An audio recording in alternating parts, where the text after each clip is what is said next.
Hello everyone, I am Neha, your happiness coach. Today I am going to tell you a magical trick that can work wonders for you as an individual. A lot of them around me, when they talk to me, always end up telling me that, how much ever I'm earning, my salary keeps going up, but at the end of the day, my saving is not happening. I'm not able to save anything.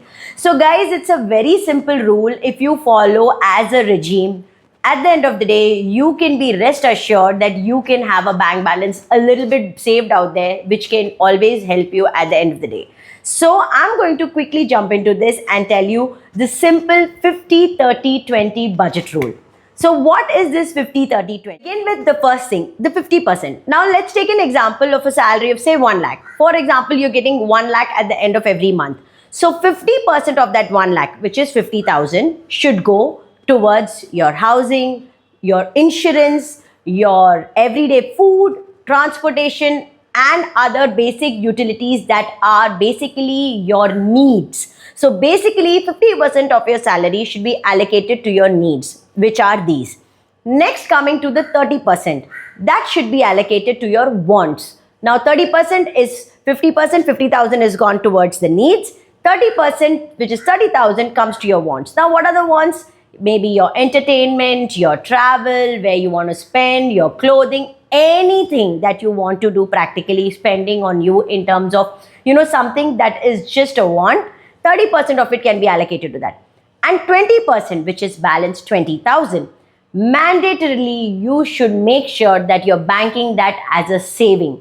That which can be used later like an emergency fund. It can be used for your retirement or anything that has to do with later. So that's a saving. My dear friends, if you just simply follow this rule month on month, you will see how you can save a good amount of money and which can help you have that bank balance at the end of the day and some extra money that you will always be able to have whenever needed.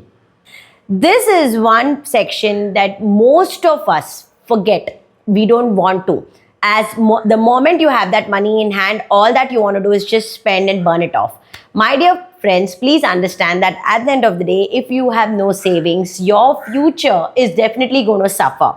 And today, how much ever money you might earn, at the end of the day, you will end up feeling that, oh my God, I was earning so much, where did it all go? And there will be no answer. It is always a good idea to make a note of your expenses. See, nobody is asking you to cut down on your lifestyle if you have built one for yourself. Absolutely no issues. But make sure you follow this 50-30-20 rule. And then you do everything within those numbers. And then you will see that change and you can be aram se all sorted and you need not stress about your future then, because you know that definitely that 20% that you're saving, that you're investing is growing somewhere. And then at the end of the day, when probably you're not that hale and hearty and not able to manage, that money will come handy and help you. So do let me know how this thought clicked with you, how this helped you to plan your finances better. Until then, it's me, Neha, saying bye.